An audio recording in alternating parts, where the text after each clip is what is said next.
আল্লাহ রাব্বুল আলামিনের কাছে দোয়া করি বেদাতীদের অনিষ্ট থেকে আল্লাহ হেফাজত করুন। দেখুন, একটি হাদিস আছে যে আমিনের ওপর সবচেয়ে বেশি হিংসা, আক্রোশ আর শত্রুতা ইহুদিদের হয়। সুতরাং আমিন যদি কেউ জোরে বলে, তাতে যদি শত্রুতা করে কেউ, যদি বিদ্বেষ প্রকাশ করে আর মসজিদে আসতে বারণ করে অথবা লড়াই ঝগড়ার জন্য উদ্যত হয়, তাহলে জানতে হবে এটি ইহুদিদের চরিত্র।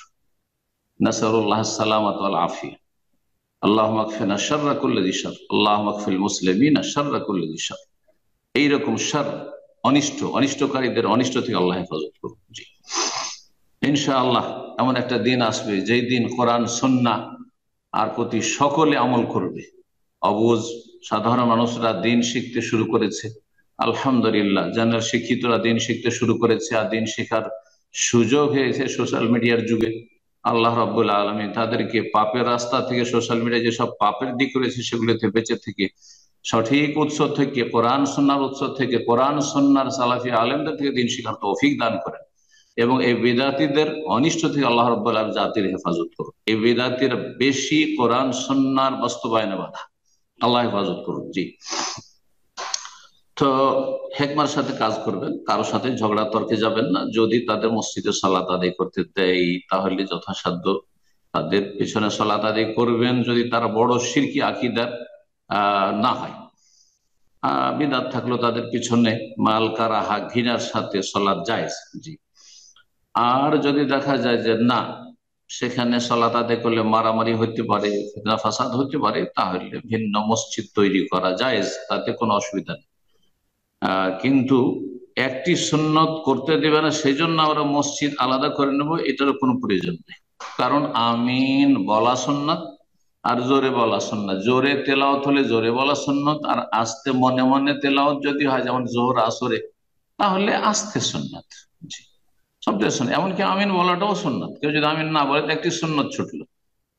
তো আমিন অবশ্যই বলা উচিত, তার নেকি রয়েছে। এবং গুরুত্বপূর্ণ সূরাতুল ফাতিহা যে দোয়া, এই জন্য তো আল্লাহ কোরআনে এখানে প্রথম নিয়ে এসছেন এই সূরা।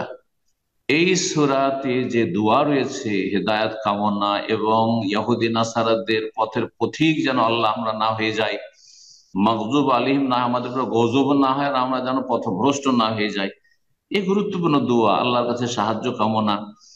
তো এই সমস্ত দোয়ার উপর আমিন বলা গুরুত্বপূর্ণ সুন্নাত, অবশ্যই চেষ্টা করবেন। কিন্তু আমিন না বলতে দিলে মসজিদে ভাঙন ধরাবো আর মসজিদে আসবো না, এমনটা জায়েজ নয়। দেখুন, ওখানে মসজিদ আলাদা করলে বেশি লাভ আছে, আর সেটা সামলাতে পারবেন কিনা, এটা একটা কথা। কারণ অনেক জায়গায় হচ্ছে কি যে আপনারা অল্প সংখ্যা আছেন, আর এই আবেগে হয়তো গিয়ে সুন্নাহ মোতাবেক আমরা সালাত আদায় করব, আর আমরা সেখানে তৌহিদ সুন্নাতের চর্চা করব, দিনী আলোচনা করব, এখানে করতে দেয় না। আমরা মসজিদ তৈরি করলাম, আর তারপরে তারা দখল করে নিল অথবা তারা ভেঙে ফেলল, এই জালেমরা। সুতরাং এমন যদি পরিস্থিতি থাকে যে আপনারা সেখানে একেবারে দুর্বল, মসজিদ সামলাতে পারবেন না, তাহলে মসজিদ তৈরি করতে যাবেন না, মসজিদ তৈরি করতে যাবেন না। এটি হচ্ছে পরামর্শ।